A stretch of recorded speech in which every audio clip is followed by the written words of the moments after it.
Welcome to this journey of one of the most disturbing cases in recorded history of Burlington, Vermont. Before we begin, I invite you to leave a comment about where you're watching from and the exact time you heard this story. We're interested in knowing where and at what times of day or night these documented accounts arrive. In the autumn of 1885, the residents of Burlington, Vermont, discovered something that would forever alter their perception of trust and medicine. Dr. Theodore Blackwood, a respected physician who had served the community for nearly 2 decades, vanished without explanation. What followed was a discovery so disturbing that many local newspapers refused to print the full details, referring only to unspeakable acts beneath the floorboards. The investigation that followed would uncover a series of disappearances dating back to 1867, all connected to a man once considered a pillar of the community. The discovery began with a simple renovation. When new owner Dr. James Mitchell purchased the abandoned clinic on Maple Street with plans to reestablish a medical practice, his workers noticed peculiar irregularities in the foundation. The basement floor showed signs of having been repeatedly disturbed and repaired. What they found beneath those stones would launch an investigation that reached back nearly 20 years and uncovered one of the most methodical series of disappearances in Vermont's history. This account has been compiled from court records, newspaper articles from the Burlington Free Press, personal correspondence, and statements given to authorities between 1885 and 1889. Some names have been changed out of respect for descendants still living in the area today. What follows is the documented history of Dr. Theodore Blackwood and the patients who never left his care. Dr. Theodore Blackwood arrived in Burlington in the spring of 1866, shortly after the end of the Civil War. He presented credentials from Philadelphia's Jefferson Medical College, though subsequent investigation would reveal no record of his attendance there. He was described by those who met him as a tall, slender man with impeccable manners and a certain gravity that inspired confidence. His speech carried traces of a Southern accent, though he claimed to have been raised in Boston. At approximately 40 years of age, he had the distinguished appearance of someone who had seen much of the world. Burlington, in 1866, was a city recovering from the war. With a population of around 14,000, it was Vermont's largest city, positioned on the eastern shore of Lake Champlain. The waterfront bustled with shipping traffic, while the surrounding hillsides were dotted with elegant homes for the merchant class. Yet, for all its apparent prosperity, Burlington had struggled to attract and retain medical professionals. The city's previous physician had departed for New York the year before, leaving many families without regular care. Dr. Blackwood's arrival was therefore welcomed with considerable relief. He purchased a modest 2-story building on Lower Maple Street, converting the ground floor into a clinic while making his residence on the upper floor. The location was strategic, close enough to the wealthy neighborhoods to attract paying clients, yet positioned near the working-class districts where medical needs were often most pressing. "He seemed heaven-sent," wrote Elizabeth Holloway in a letter to her sister in Boston, dated July 1866. "His manner is most reassuring, and his knowledge appears extensive. Henry's chronic cough has already improved under his care." Similar sentiments appeared throughout correspondence from that period. Dr. Blackwood quickly established himself as a dedicated physician willing to treat patients regardless of their ability to pay. He was particularly noted for accepting payment in goods or services when cash was unavailable. What few remarked upon, however, was the doctor's peculiar habit of offering extended care to patients with complex ailments. "Dr. Blackwood insists that Mother remain at his clinic for observation," wrote Thomas Wheaton in his journal entry of October 1867. "He says her condition requires constant monitoring that we cannot provide at home." It seems unusual, but he is the medical authority. Margaret Wheaton would become the first of 17 patients who entered Dr. Blackwood's clinic and were never seen again. The explanation offered by Dr. Blackwood for Margaret Wheaton's disappearance established a pattern that would repeat with disturbing regularity over the following years. Approximately 3 weeks after she entered his care, the doctor informed Thomas Wheaton that his mother had succumbed to her illness during the night. More troubling was his insistence that he had already conducted burial, claiming that the nature of her disease necessitated immediate interment to prevent contagion. Dr. Blackwood refused to allow me to see Mother's remains, Thomas noted. He assured me that he had performed all proper Christian rites and that her suffering had ended peacefully. He even presented me with her wedding band and a lock of her hair. Similar accounts would emerge from other families whose loved ones disappeared while under Dr. Blackwood's care. In each case, the doctor provided personal effects of the deceased as proof of death, along with detailed descriptions of final moments that offered comfort to grieving families. No death certificates were filed with municipal authorities, though this was not uncommon in rural Vermont during this period. When questioned, Dr. Blackwood would explain that he had sent the documentation to the state office in Montpelier. The relaxed bureaucratic standards of the time allowed such irregularities to pass unnoticed. The pattern continued, with approximately 2 patients per year vanishing under similar circumstances. What stands out in retrospect is the careful selection that seems evident in reviewing the cases. The patients who disappeared were invariably individuals with few close family connections, widows, unmarried persons, or those estranged from relatives. Many came from outside Burlington, having traveled some distance to seek Dr. Blackwood's increasingly well-regarded care. The doctor's reputation, meanwhile, continued to grow. He published occasional papers in medical journals, presenting himself as a progressive physician exploring new treatments for chronic conditions. His clinic expanded with the addition of a rear wing in 1872, ostensibly to accommodate more patients. Unknown to the community, this expansion included significant modifications to the basement, modifications that would only be discovered years later. In public, Dr. Blackwood maintained a dignified but reserved presence. He attended church regularly at the First Congregational Church on South Winooski Avenue, made modest donations to charitable causes, and occasionally lectured at public health forums. Yet those who knew him best later remarked that he formed no close friendships and revealed little about his past or personal thoughts. He remained unmarried and employed only a succession of housekeepers who never stayed longer than a few months. There was always something distant about him, recalled Harriet Palmer, who served as his receptionist from 1870 to 1873. He was unfailingly polite, but I never once saw genuine warmth in his eyes when he smiled. After a while, it became unsettling. By 1876, Dr. Blackwood had established a curious routine that several observers later noted in their statements to investigators. He would frequently remain at his clinic well after midnight, with lamps burning in the basement windows. Monthly deliveries of unusual chemicals were received from suppliers in Boston and New York, chemicals that had limited applications in standard medical practice of the era. Most notably, he began declining new patients unless they fit certain criteria, those who were strangers to the area, those with chronic debilitating conditions, or those unlikely to be frequently visited by family members. The peculiarity of these patterns only became apparent in retrospect.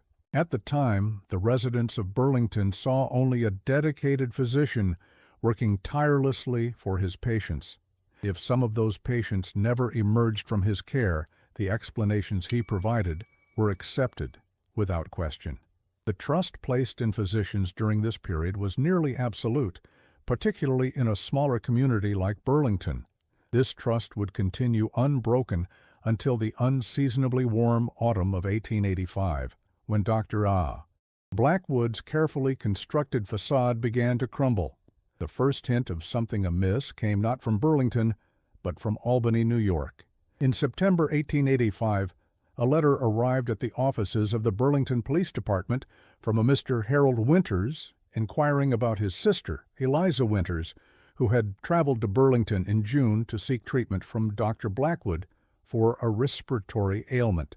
Mr. Winters had received a letter, purportedly from Dr. Blackwood, informing him of his sister's death from pneumonia in July. However, upon visiting Albany himself on business, Dr. Blackwood had avoided meeting Mr. Winters, sending only a brief note of condolence. Suspicious, Mr. Winters had attempted to locate his sister's grave in Burlington, but found no record of her burial in any cemetery. His letter to the police expressed concern that something untoward may have befallen my sister, and I fear Dr. Blackwood may not have been truthful regarding her fate. This inquiry coincided with Dr. Blackwood's increasingly erratic behavior. Neighbors reported unusual hours, acrid smells emanating from the clinic's chimney at night, and the doctor's unkempt appearance, a stark contrast to his previously immaculate presentation. In early October, he abruptly canceled all appointments and placed a sign on his door indicating he had been called away on a family emergency. When Police Chief Samuel Harrison visited the clinic on October 10th to follow up on Mr. Winters' inquiry, he found the building abandoned. Dr. Blackwood had departed, leaving behind most of his personal belongings and medical equipment. More troublingly, he had left no records of his patients or their treatments, an unusual omission for a physician of his standing. The disappearance might have been attributed to financial difficulties or personal crisis, had it not been for the renovation work that began just 2 weeks later.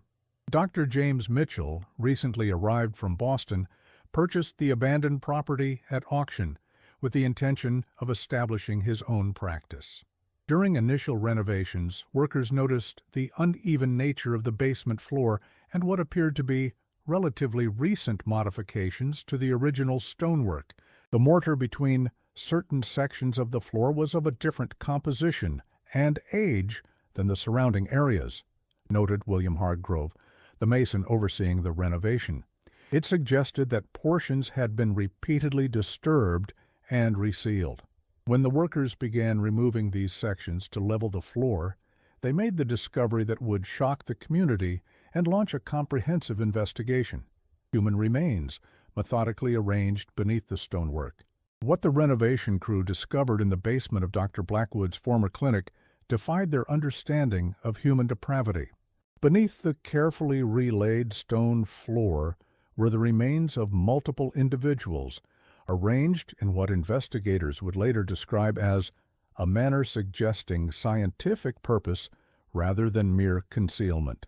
The bodies, 17 in total when the excavation was completed, had been positioned in a circular pattern radiating outward from the center of the basement.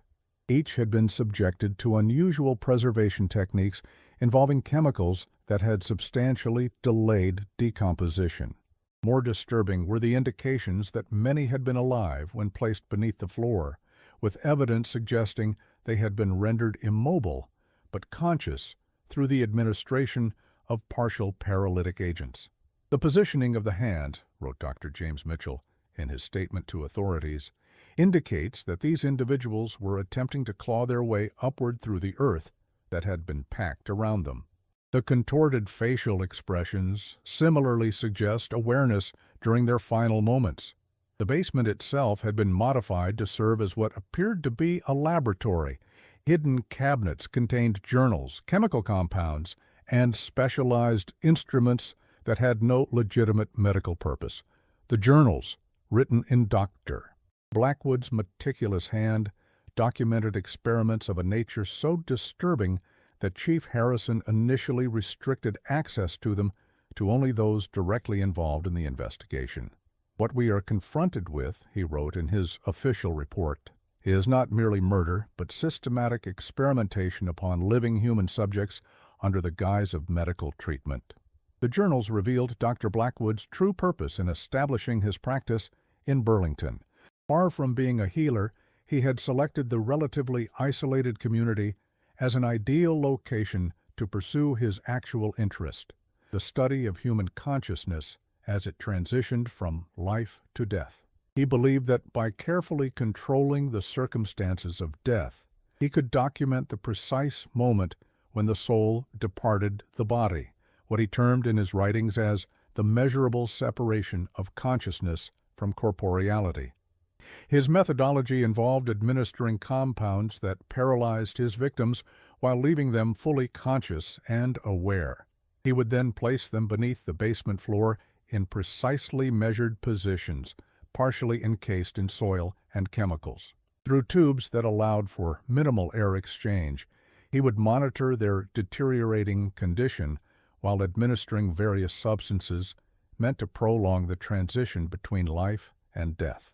Each victim was connected to primitive measuring devices of his own design, intended to detect changes in bodily temperature, electrical conductivity, and what he described as etheric vibrations. The journals contained detailed observations recorded at regular intervals, sometimes extending over weeks, for a single subject. The clinical detachment of his notes contrasted sharply with what must have been unimaginable suffering for his victims. The discovery sent shockwaves through Burlington and beyond. Newspaper accounts, while careful to omit the most disturbing details, nevertheless conveyed the horrific nature of what had transpired at the Maple Street Clinic. The Burlington Free Press headline of October 29, 1885, read simply, "House of Horrors Discovered. Physicians sought for questioning in deaths of missing patients." Families across Vermont and neighboring states began coming forward describing loved ones who had sought treatment from Dr. Blackwood and never returned. The process of identifying the victims began, a task complicated by the preservation techniques that had altered their appearance and the significant time that had elapsed since their disappearances. The question that haunted investigators and citizens alike was straightforward. Who was Theodore Blackwood, and where had he gone? The manhunt for Dr. Theodore Blackwood became one of the most extensive in Vermont's history. His description was telegraphed to police departments throughout the Northeast and as far west as Chicago. Port authorities were alerted to watch for a man matching his description attempting to board ships bound for Europe or South America. For several months, reported sightings flooded into Burlington Police Headquarters, though none led to his capture. The investigation into Blackwood's background revealed the carefully constructed nature of his false identity. No Theodore Blackwood had attended Jefferson Medical College in Philadelphia or any other recognized medical school in the country. The credentials he had presented in Burlington were elaborate forgeries, demonstrating considerable knowledge of medical education but containing subtle inconsistencies that would have been apparent to anyone familiar with the institutions in question. More revealing were the discoveries made when authorities began tracing his movements before arriving in Burlington. A physician matching his description had practiced briefly in Wilmington, Delaware, from 1863 to 1865, under the name Dr. Elias Thorne. Before that, records suggested he had worked as a field surgeon for the Confederate Army, though under yet another name. In each location, his departure had coincided with inquiries into missing persons or unusual deaths. "It appears," wrote Chief Harrison in his report to the governor of Vermont, "that we are dealing with an individual who has refined his methodology over many years and across multiple jurisdictions." The Burlington operation represents merely the longest and most developed phase of his activities. The most significant breakthrough came not from the manhunt, but from further examination of the materials left behind in the basement laboratory. Among the journals was a leather-bound ledger containing what appeared to be correspondence, letters Blackwood had written but never sent, addressed to someone identified only as Professor. These letters outlined his research in clinical terms, but also revealed his plans should his work be discovered. "I have prepared for the eventuality of premature exposure," he wrote in an entry dated April 1885. "The property in the Adirondacks has been secured under the arrangement we discussed, with all necessary equipment already in place. Should relocation become necessary, the transition can be accomplished within a single night." This reference to a property in the Adirondack Mountains of New York provided investigators with their most promising lead. Working with New York authorities, they identified several remote properties purchased in the preceding years by individuals with financial connections to Dr. Blackwood, One of these, a former hunting lodge approximately 40 miles west of Lake Placid, showed signs of recent occupancy when investigators arrived in December 1885. The lodge had been hastily abandoned, with food still on the table and a fire recently extinguished in the hearth. More telling were the modifications to the building's cellar, modifications that mirrored those found in the Burlington Clinic, though these appeared to be in the preliminary stages of construction. The evidence suggested that Dr. Blackwood had indeed fled to this location, but had been warned of the approaching authorities. What followed was a winter of frustration for the investigative team. Severe weather hampered search efforts in the mountainous region, and by spring, the trail had gone cold. Reported sightings continued to arrive from across the country and as far away as Montreal and London, but none could be substantiated. Dr. Theodore Blackwood had vanished as thoroughly as he had appeared. For the residents of Burlington, the months following the discovery on Maple Street were marked by a profound collective trauma. The realization that a trusted healer had systematically preyed upon the community for nearly 2 decades shattered the sense of security that had previously characterized the small city. Many who had been treated by Dr. Blackwood, even those who had recovered and resumed normal lives, were haunted by questions about what might have occurred during their time in his care. "There exists now in our city," wrote the editor of the Burlington Free Press in a February 1886 editorial, "a wound upon the public consciousness that may never fully heal. The violation of trust represented by Dr. Blackwood's actions transcends ordinary criminality and strikes at the very foundation of our social compact." The clinic building itself became a source of morbid fascination, with crowds gathering outside despite police barricades. Eventually, the city council voted to condemn and demolish the structure, though debate was fierce regarding whether such action constituted an inappropriate erasure of historical evidence or a necessary step toward community healing. By June 1886, the building had been razed, and the lot remained vacant for more than a decade afterward, with no business or resident willing to occupy the space. Local children referred to it as the doctor's ground and created folklore about voices that could be heard emanating from the earth on particularly still nights. For the families of the identified victims, the aftermath brought a complex mixture of grief, vindication, and lingering questions. Proper burials were finally conducted, with ceremonies attended by hundreds of sympathetic community members. Yet the nature of what had occurred beneath the clinic floor left many survivors questioning whether their loved ones' souls could ever truly rest. "I cannot reconcile myself to the knowledge of what Mother endured," wrote Thomas Wheaton in a letter to the investigating committee. That her final experiences in this world were of such unimaginable terror seems a cruelty beyond comprehension. I find myself awakening each night, wondering if she calls out still. As 1886 gave way to 1887, the investigation gradually receded from daily headlines, but continued in a more subdued fashion. The case file remained open, with occasional updates when new information emerged about Dr. Blackwood's earlier activities or possible sightings. Yet, as months passed without substantial developments, public attention inevitably shifted to other matters, and the Maple Street horror began its transition from immediate trauma to historical infamy. What no one in Burlington could have anticipated was that the story of Dr. Theodore Blackwood was far from over.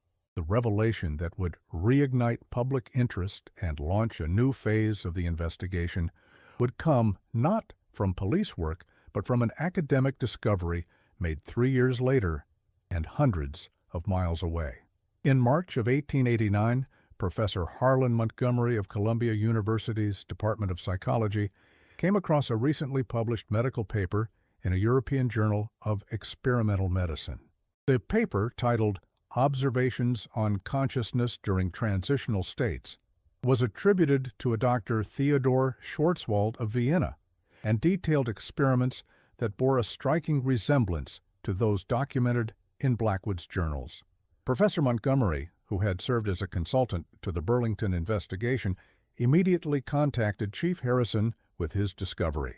Comparison of the published methodology with Blackwood's notes confirmed what seemed unthinkable, that the fugitive doctor had not only escaped, but had resumed his macabre research under a new identity. The paper contained detailed observations that could only have been obtained through experimentation on human subjects, though it carefully couched these in theoretical language suggesting animal subjects. More damning was the inclusion of several unique measuring techniques that Blackwood had documented developing in his Burlington laboratory. The coincidence was too perfect to be attributed to parallel discovery. It appears, wrote Professor Montgomery in his letter to the authorities, that Dr. Blackwood has not merely escaped justice, but has found academic sanctuary within the medical community of Central Europe.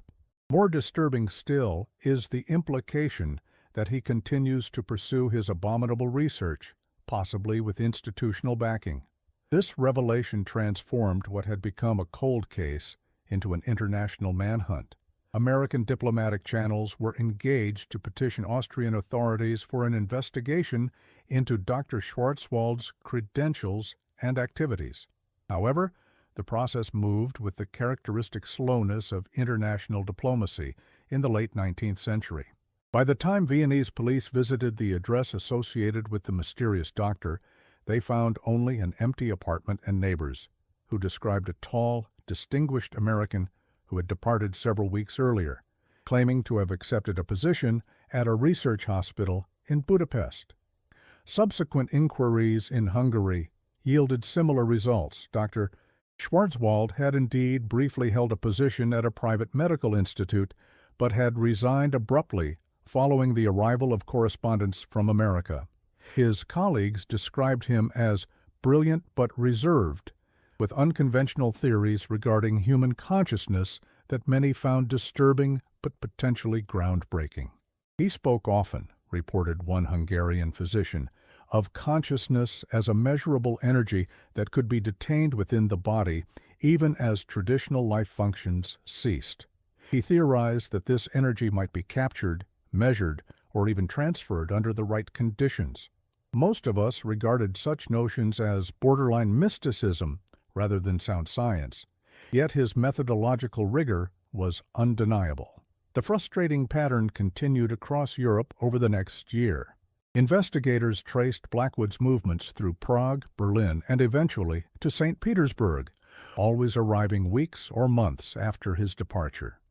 In each location, he had established brief but legitimate connections with medical or scientific institutions, presented papers or lectures on his theories of consciousness, and vanished just ahead of inquiries from American or local authorities. What became increasingly clear was that Blackwood was not merely fleeing.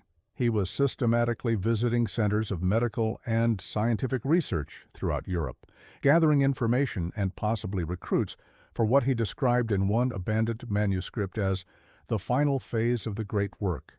The last confirmed sighting of Dr. Theodore Blackwood, or Dr. Theodore Schwarzwald, as he was then known, occurred in November 1890 at a medical symposium in Edinburgh, Scotland. A visiting American physician recognized him from published descriptions and alerted local authorities, but Blackwood disappeared before he could be apprehended. Afterward, the trail went permanently cold. Speculation about his ultimate fate has continued for decades. Some investigators believed he returned to America under yet another identity and continued his work in even greater secrecy. Others suggested he may have found patronage among European aristocracy fascinated by the borders between life and death. The most pragmatic assessment offered by Chief Harrison before his retirement was that Blackwood likely died in obscurity, his demise as unrecorded as the true circumstances of his birth and early life had been. Yet the impact of his crimes lived on, transforming medical practice in Vermont and beyond.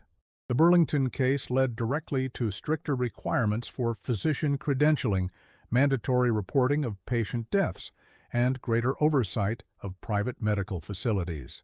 The trust that had allowed Blackwood to operate unquestioned for nearly 2 decades had been permanently altered. For the residents of Burlington, the physical evidence of what had occurred on Maple Street eventually disappeared. The vacant lot was finally developed in 1901 as a commercial building housing several businesses.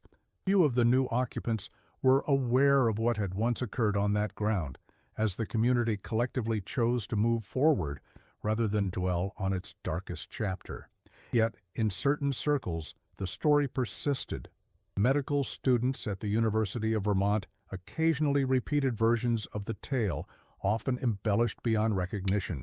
Local historians documented the case in carefully worded accounts that emphasized the investigative process rather than the horrific details of the crimes themselves, and descendants of the victims maintained their own quiet remembrances, passing down family histories that included this painful chapter without allowing it to define their legacies.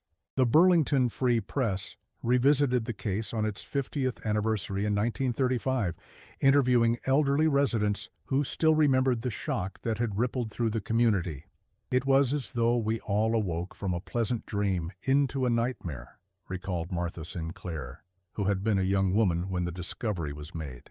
The realization that someone we had welcomed and trusted could harbor such darkness beneath a benevolent exterior, it changed how we viewed not just doctors, but all those in positions of authority. Perhaps the most enduring legacy of the Blackwood case was its influence on the developing field of forensic psychology.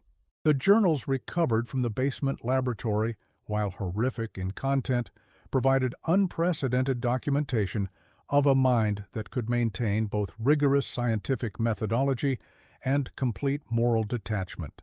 These materials, heavily redacted, became part of early criminological studies at several universities. What makes the Blackwood case uniquely valuable from an analytical perspective, wrote Dr. William Holmes of Harvard University in a 1924 paper, is the juxtaposition of apparent normalcy, even excellence, in social functioning alongside the complete absence of human empathy. Blackwood represents perhaps the purest example yet documented of what we might term scientific psychopathy, the channeling of pathological impulses through the structures and methodologies of legitimate research. For all the academic analysis, however, the fundamental questions about Theodore Blackwood remained unanswered. Who was he before he constructed his medical persona? What experiences shaped his obsession with the transition between life and death? And perhaps most disturbingly, did he ever complete what he referred to as his great work? And if so, what form did that culmination take? These questions found no resolution in the official records that closed with the Edinburgh sighting in 1890. The case file in Burlington was officially designated inactive in 1895, though it was never formally closed. The last entry, dated April 12, 1895, reads simply, "No further credible information regarding subjects' whereabouts or activities. Investigation suspended pending new developments." No such developments were ever officially recorded. Yet, in the archives of the Burlington Historical Society, among the papers donated by Chief Harrison's family after his death in 1912, there exists a curious document that has largely escaped scholarly attention. It is a letter received by Harrison in 1898, postmarked from an unspecified location in Russia. The handwriting, when compared with known samples, bears a striking resemblance to that of Dr. Theodore Blackwood. The contents of this final communication are cryptic but chilling. My dear Chief Harrison, you will be pleased to know that your persistent efforts to locate me have not been in vain, though perhaps less successful than you might have wished. The work that began in Burlington has reached its conclusion, and the questions that drove my inquiries have found their answers. What separates the living from the dead is not a moment but a membrane, one that I have at last learned to traverse. We exist now on opposite sides of that membrane, yet I find I can still reach across it when necessary. Sleep well, knowing that I continue to observe with great interest from my new vantage point. With profound appreciation for your unwitting contribution to my research, T.B. The letter was dismissed by Harrison's successors as a hoax perpetrated by someone familiar with the case details. Yet Harrison himself apparently took it more seriously. His personal journal from that period notes that he began keeping a loaded revolver beside his bed and installed additional locks on the doors and windows of his home. Until his death 14 years later, he would tell close associates that he sometimes woke in the night with the certainty that someone, or something, was standing at the foot of his bed, watching him with clinical detachment. In Burlington today, few residents are aware of the full story of what occurred on Maple Street in the years between 1866 and 1885. The building that stands on the site now houses a restaurant and several professional offices, with no marker to indicate its historical significance. Yet occasionally, patrons or employees report unusual cold spots in the building's basement or the sensation of being observed when no one else is present. Perhaps it is merely the power of suggestion, the mind creating phantoms from half-remembered stories. Or perhaps, as some have whispered, the boundary between life and death is indeed more permeable than we care to acknowledge, and as something of Dr. Theodore Blackwood's presence continues to linger at the site of his most extensive experiments. What remains certain is that his case stands as a stark reminder of the vulnerability created by trust and the darkness that can hide behind the most respectable facades. In an age of increasing specialization and expert authority, the story of Dr. Theodore Blackwood serves as a cautionary tale about the importance of transparency and oversight, and about the human capacity for compartmentalization that allows for outward normalcy to coexist with inner depravity.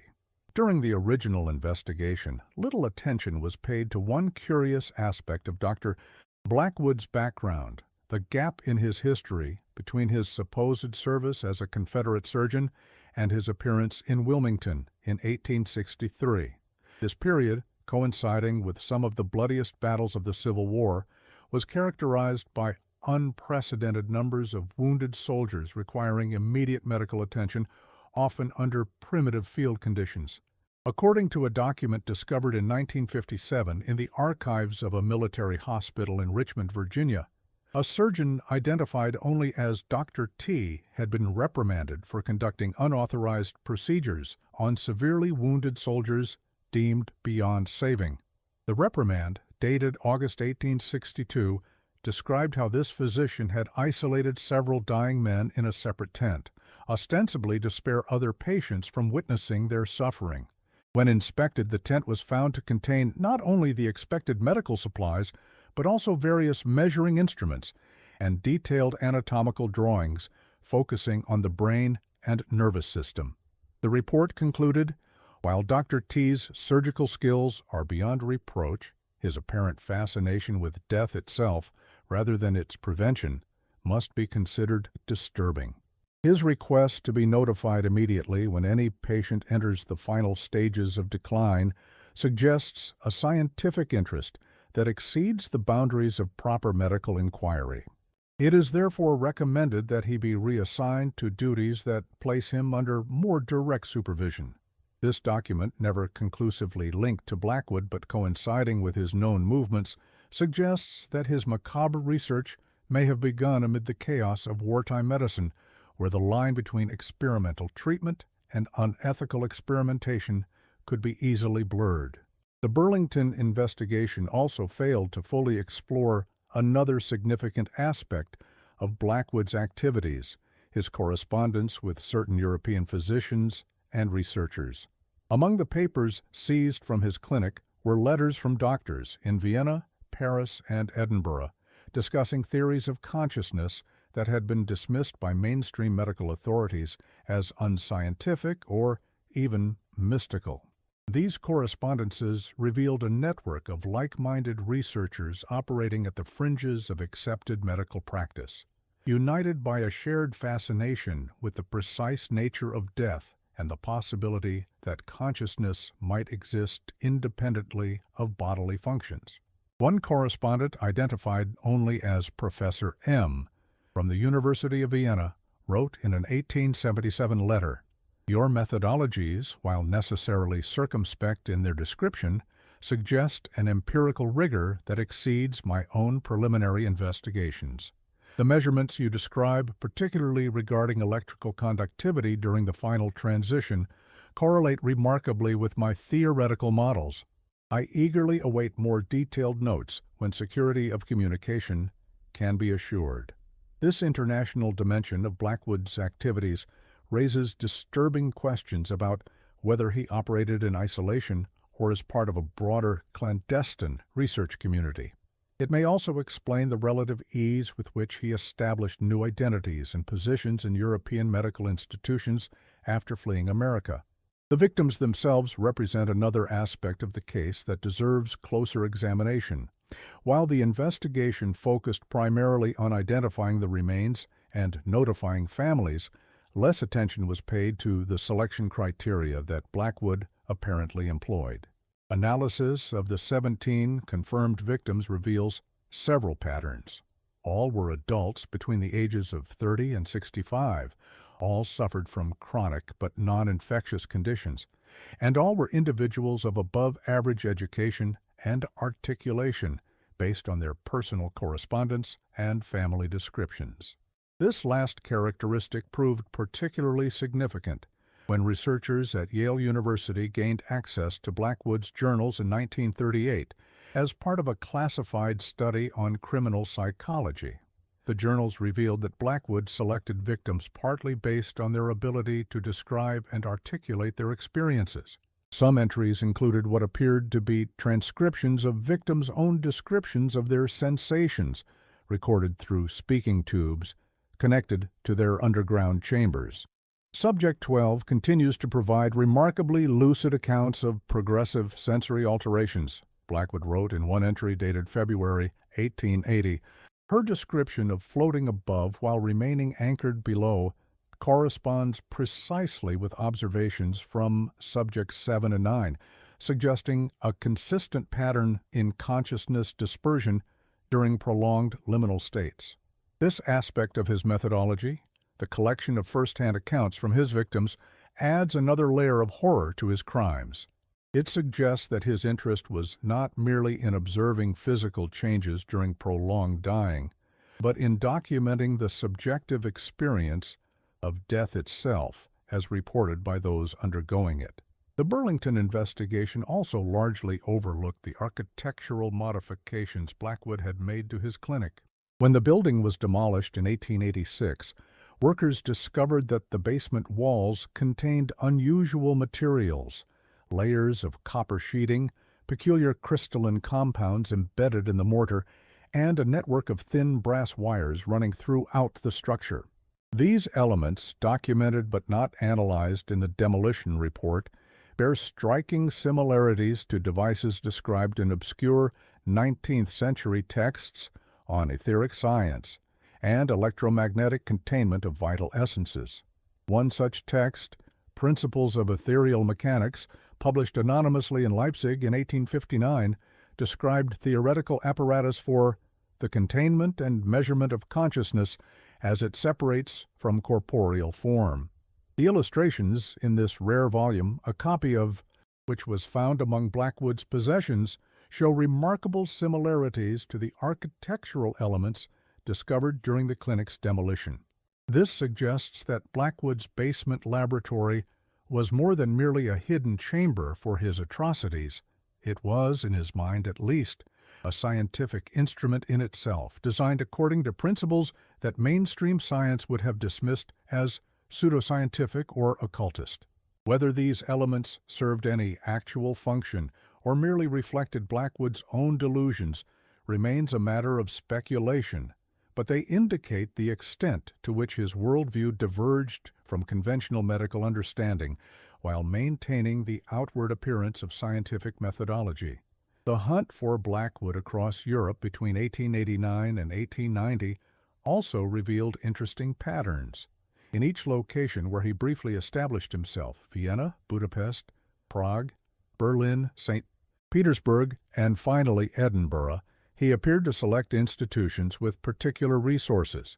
In Vienna, he affiliated with a hospital known for its collection of anatomical specimens. In Budapest, he briefly worked at an institute that possessed one of Europe's first electroencephalograph prototypes. In Berlin, he gained access to a university laboratory conducting experiments on electrical stimulation of nervous tissue. This suggests that his European sojourn was not merely an attempt to evade capture, but a methodical effort to gather specific information and techniques relevant to his research. The final confirmed location, Edinburgh, is particularly significant, given the city's historical association with anatomical research and its prominent role in early investigations of galvanism and electrical effects on biological tissue. What became of Dr. Theodore Blackwood after Edinburgh remains perhaps the most tantalizing mystery of the case. The letter received by Chief Harrison in 1898, if genuine, suggests that Blackwood believed he had achieved some breakthrough in his research, something he described as learning to traverse the membrane between life and death. While most scholars dismiss this as the grandiose delusion of a disturbed mind, certain aspects of the case continue to resist conventional explanation. Harrison's experiences after receiving the letter, his conviction that he was being observed during the night, were documented not only in his own journals, but in the concerned reports of his personal physician, who noted Harrison's deteriorating physical condition despite no apparent medical cause. The chief appears to be suffering from a wasting condition that defies diagnosis, wrote Dr. Frederick Moore in 1908. He describes sensations of energy depletion, particularly during sleep, as though something were drawing vitality from him. His conviction that these symptoms relate to his past investigation seems irrational, yet I find no physical explanation for his decline. Harrison died in 1912 officially from heart failure, though his family noted that in his final weeks he had become obsessed with sealing his bedroom against what he called nocturnal visitations. His last coherent statement, recorded by his daughter, was reportedly, "He's found a way back through, just as he claimed. The membrane isn't as impermeable as we believed." Similar accounts emerged from others who had been closely involved with the Blackwood case. Professor Montgomery, who had identified Blackwood's European paper, died unexpectedly in 1899 after complaining of sensations remarkably similar to those described by Harrison. William Hargrove, the mason who had first discovered the bodies beneath the clinic floor, was committed to the Vermont State Asylum in 1892, suffering from what doctors described as acute paranoia centered on the conviction that someone was extracting his life force during unconscious states. While these incidents can be rationally explained as the psychological aftermath of involvement with a disturbing case, they contributed to a persistent folklore around Blackwood that extended well beyond Burlington. By the early 20th century, his name had become associated with a particular type of urban legend, stories of physicians with unconventional theories about consciousness who vanished under mysterious circumstances, only to reappear years later, unchanged in appearance despite the passage of time. One such account, documented in a Baltimore newspaper in 1917, described a tall, distinguished gentleman with a slight Southern accent who attended a medical conference, presented revolutionary theories about neural activity continuing after clinical death, and disappeared when attendees became suspicious of his resemblance to photographs of the infamous Vermont doctor. Similar reports emerged from medical gatherings in Chicago, 1923, San Francisco, 1931, and New Orleans, 1938, though none could be verified. These stories, while almost certainly apocryphal, reflect the way in which the Blackwood case captured public imagination and medical anxiety about the boundaries of ethical research. They also point to a curious psychological phenomenon, the difficulty in accepting that someone responsible for such methodical horror could simply vanish without resolution or justice. The physical evidence of Blackwood's experiments, meanwhile, had its own strange afterlife. The collection of instruments and journals seized from the basement laboratory was initially stored in the evidence room of the Burlington Police Department. In 1897, these materials were transferred to the Vermont State Medical Society for analysis and potential educational use in criminal psychology. By 1905, however, the collection had been divided, with some items going to various university research departments and others to private collectors of medical antiquities. One of Blackwood's measuring devices, a brass apparatus attached to a primitive galvanometer designed to detect electrical impulses in a subject during the dying process, reportedly found its way to a private museum of medical history in Philadelphia. In 1928, the curator claimed that the needle on the galvanometer occasionally moved without any apparent power source or external stimulus.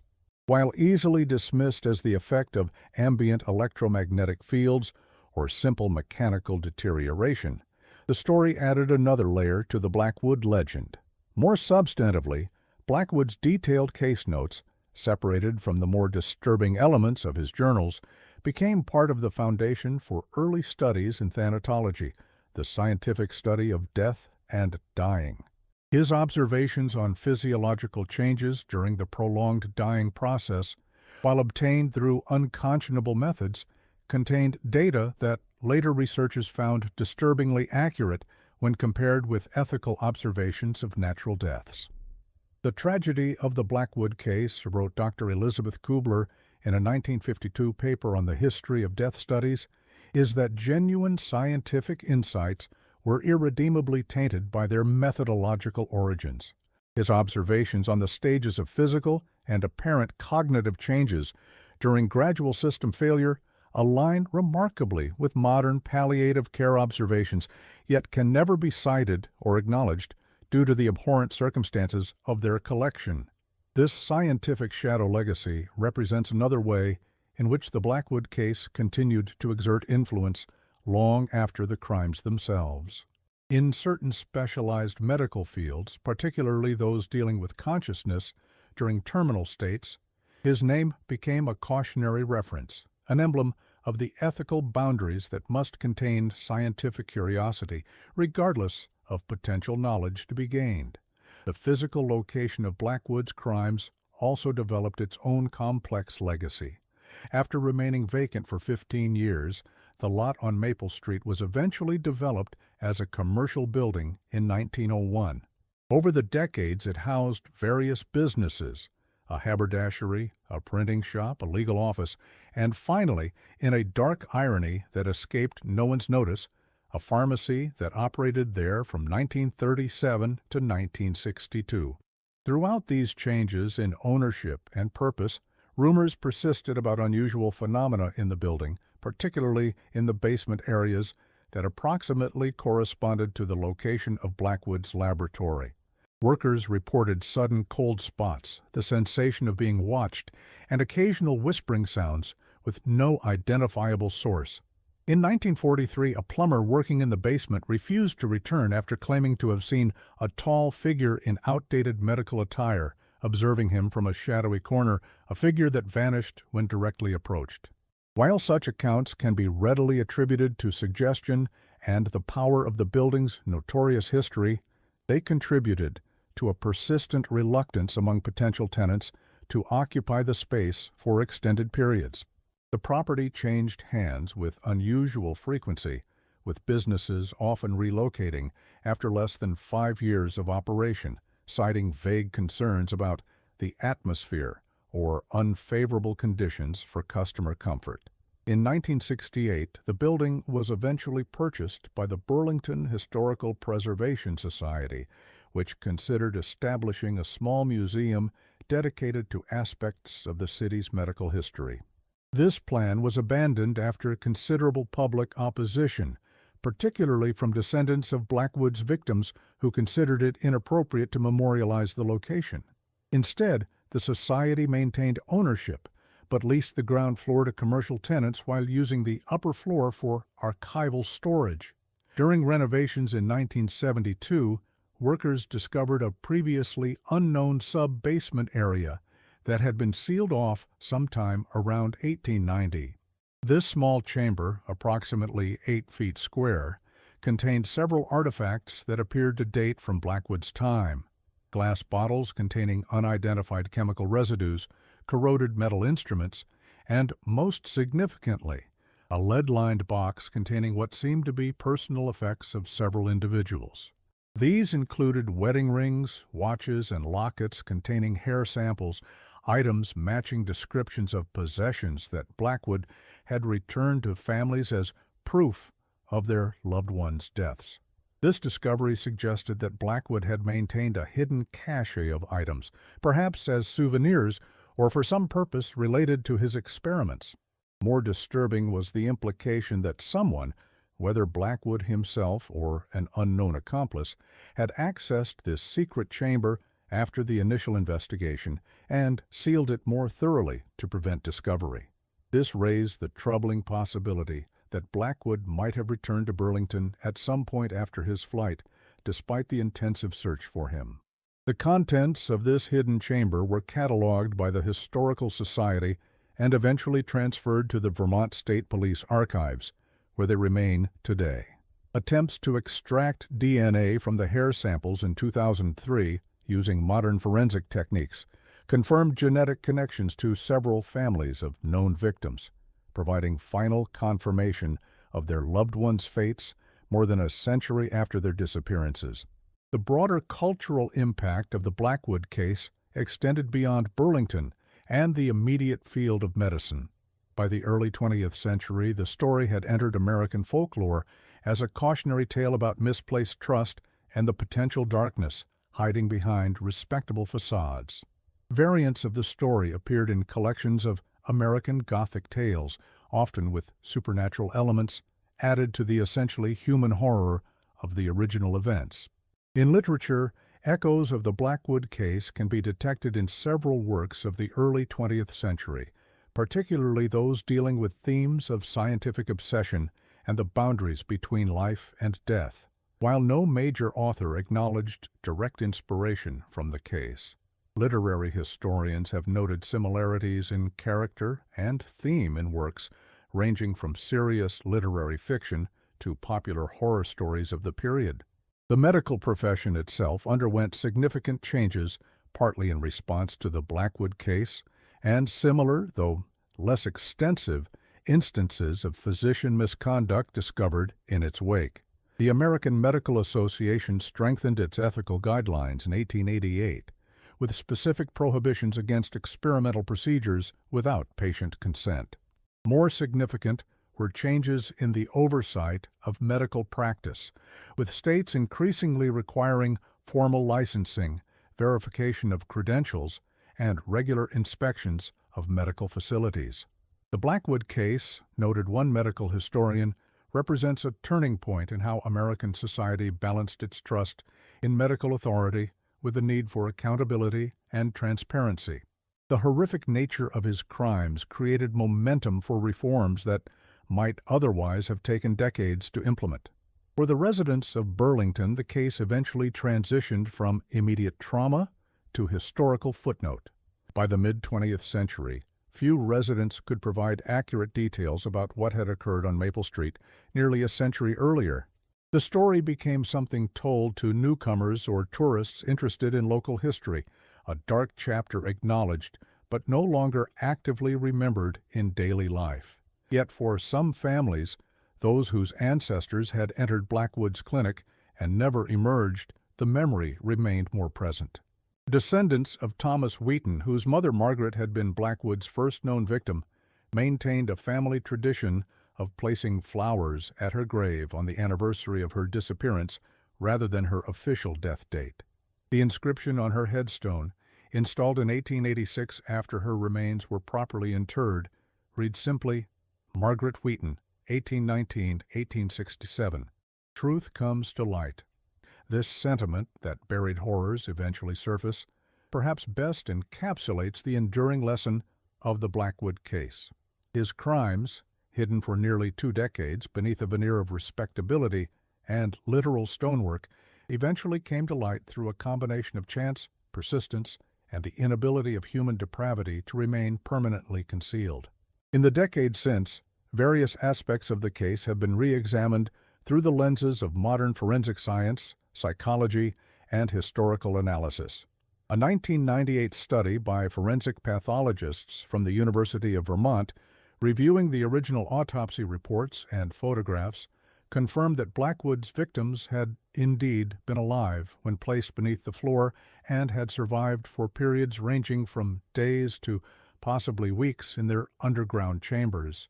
This analysis also confirmed the presence of various compounds in tissue samples that had been preserved, chemicals consistent with partial paralytic agents available in the 19th century.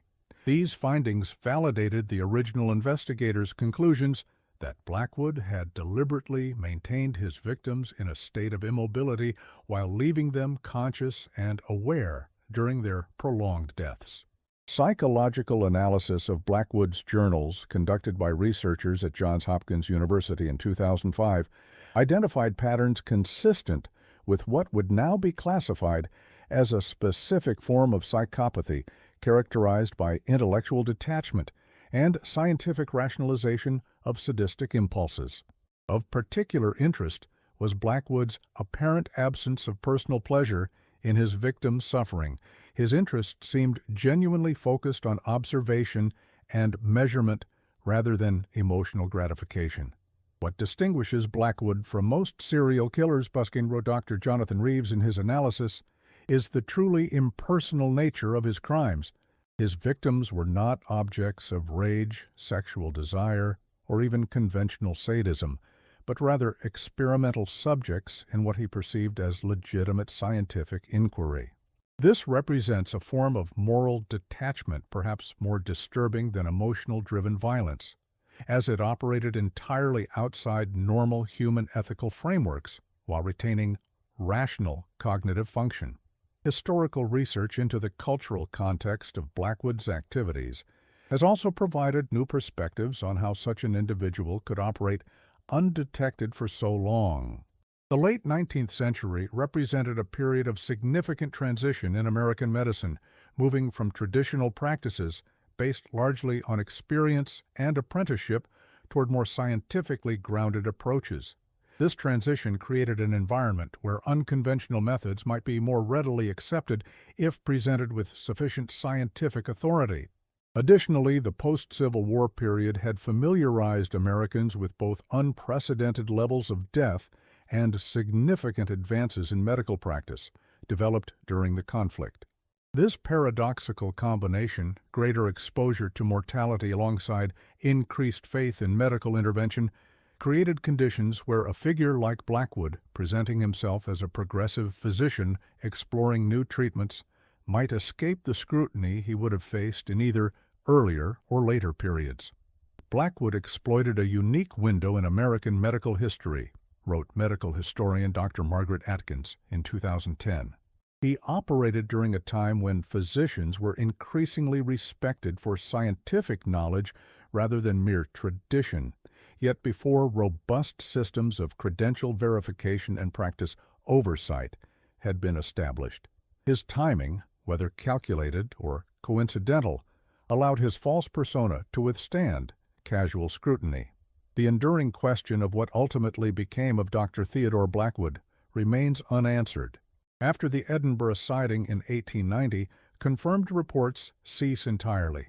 Yet the letter received by Chief Harrison in 1898, if genuine, suggests that Blackwood survived at least until that date and continued to believe in the validity of his research. Various theories have been proposed regarding his final fate. Some historians suggest he may have found refuge in Russia, where regulatory oversight of medical experimentation remained relatively minimal into the early 20th century.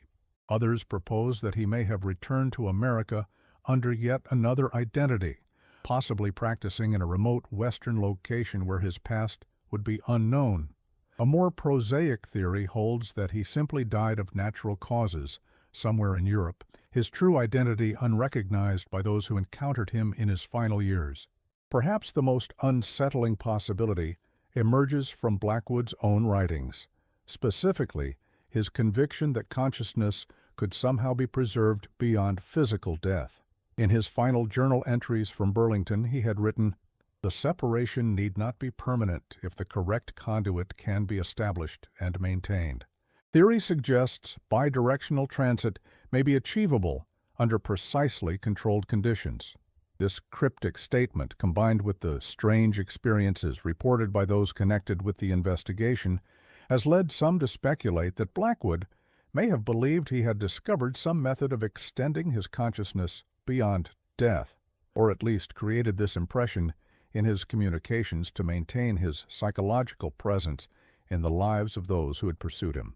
Chief Harrison's declining health and persistent conviction that he was being observed during his final years lend a disturbing dimension to this possibility. Harrison's personal physician noted in his records, "The chief insists that his condition is not natural but induced through some process he cannot explain but associates with Blackwood.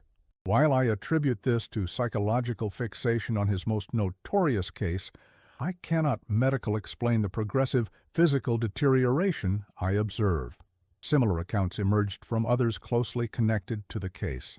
Professor Montgomery, Dr. Mitchell, who purchased the clinic, and William Hargrove, the mason who discovered the bodies, all reported experiences that mirrored Harrison's before their own deaths or mental breakdowns.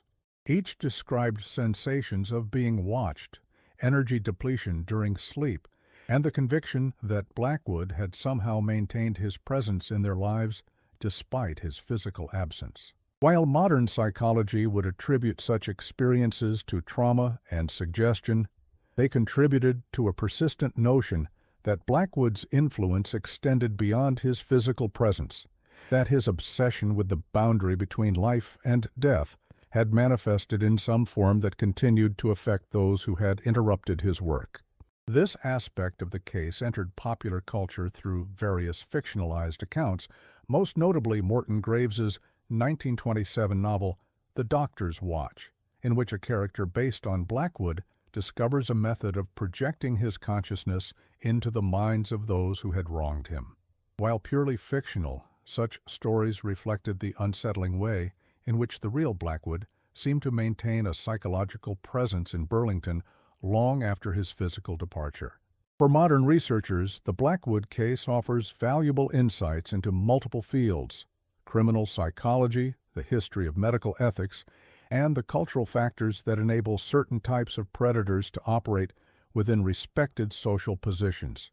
His crimes, while exceptional in their methodology and duration, exemplify how institutional trust can be weaponized by those with the intelligence and self-control to maintain a convincing public persona. "What makes Blackwood both fascinating and horrifying," wrote criminologist Dr. Sarah Blackman in 2015, "is not merely the nature of his crimes, but the completeness of his dual existence. For nearly 20 years, he successfully maintained both his respectable public identity and his secret experimental activities without apparent psychological degradation in either role." This compartmentalization represents an extreme case of what we now recognize as the masked malignancy pattern in certain high-functioning psychopaths. The physical traces of Blackwood's presence in Burlington have now largely vanished. The Maple Street building that replaced his clinic was itself demolished in 1983 to make way for a modern office complex. During that construction, workers briefly uncovered remnants of the original foundation, causing a temporary halt while archaeologists documented these final physical connections to the case. The only official memorial to Blackwood's victims exists in a small section of Lakeview Cemetery, where the identified remains were properly buried in 1886.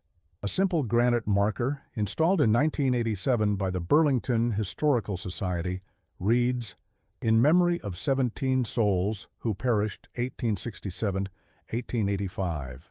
May truth prevail and justice, though delayed, bring peace."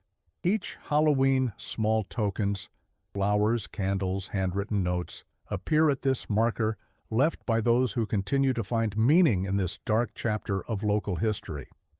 In medical education, particularly in courses on ethics and professional responsibility, the Blackwood case is occasionally referenced as an extreme example of how scientific curiosity untethered from moral constraints can lead to unconscionable harm.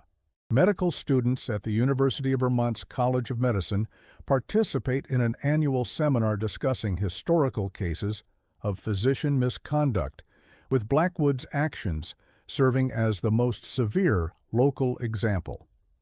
The value in studying Blackwood, explained Dr. Robert Chambers, who leads these seminars, is precisely in the ordinariness of how he presented himself compared to the extremity of his actions. It reminds students that ethical boundaries in medicine are not maintained merely by regulations, but by constant self-examination and transparent accountability to colleagues and the community. For the modern residents of Burlington, the story of Dr. Theodore Blackwood has largely faded into the background of local history, a dark tale occasionally mentioned on historical walking tours or in conversations about the city's past. Few connect it to their daily experiences of the now thriving city that bears little resemblance to the small post-Civil War community where Blackwood established his practice. Yet occasionally, usually late at night in certain downtown establishments, one might still hear bartenders or longtime residents share variations of the story, often with embellishments and supernatural elements that the historical record does not support.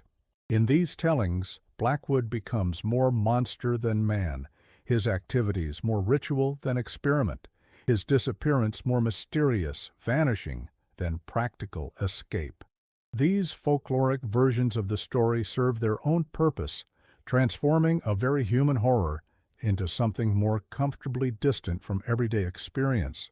The actual Theodore Blackwood, the man who maintained a respected medical practice while conducting unspeakable experiments beneath it, presents a more unsettling reality, that darkness can exist behind the most trusted facades, that reason and madness can coexist within the same mind, and that the boundary between healer and harm is maintained not by inherent goodness, but by constant ethical vigilance. As one Burlington resident put it during the 1935 retrospective article, "What haunts me is not some ghost story about Blackwood returning. What haunts me is how many hands I shook, how many times I nodded respectfully, how many times I said, 'Good morning, doctor,' to a man who would go home that night and write in his journal about burying someone alive." That's the real horror, not what lurks in shadows, but what hides in plain sight. The final word on the Blackwood case might best be left to Thomas Wheaton, who lost his mother to the doctor's experiments and devoted much of his life to understanding how such events could occur. In a letter written shortly before his death in 1923, he reflected, "I have come to believe that the most dangerous monsters are not those who cannot control their darkness, but those who can partition their minds so completely that they navigate between worlds of light and shadow without one contaminating the other." Dr. Blackwood's crime was not merely what he did beneath that floor, but the perfect normalcy he maintained above it. In this, perhaps, lies the most important lesson of my mother's tragedy, that evil need not announce itself with fangs and claws, but can greet you with a pleasant smile and a steady hand on your fevered brow. For all the historical analysis and psychological theorizing, the essential mystery of Theodore Blackwood, who he truly was beneath his various identities, what drove his obsession with the boundary between life and death, and what ultimately became of him, remains unresolved. The unanswered questions surrounding his case continue to draw occasional researchers, amateur historians, and those fascinated by the darker chapters of American history. Perhaps this persistent interest represents the final legacy of Dr. Theodore Blackwood, a lingering unease that time has not entirely dispelled. His story reminds us that beneath the ordered surface of society, unfathomable depths can exist, that trust, while necessary for social functioning, always carries an element of vulnerability, and that some mysteries, once opened, resist complete resolution regardless of the passage of years or the advancement of understanding. In Burlington today, if one stands on Maple Street at dusk When the modern office building casts its shadow across the sidewalk, it requires little imagination to envision the modest clinic that once stood there. Its lamps burning late into the night, its respected doctor greeting patients with a reassuring smile, while beneath their feet, unseen and unsuspected, horrors were conducted in the name of scientific inquiry. This juxtaposition of normalcy above and depravity below, of healing and harm conducted by the same hands, remains the most enduring and disturbing aspect of a case that continues to defy complete understanding more than a century after its discovery.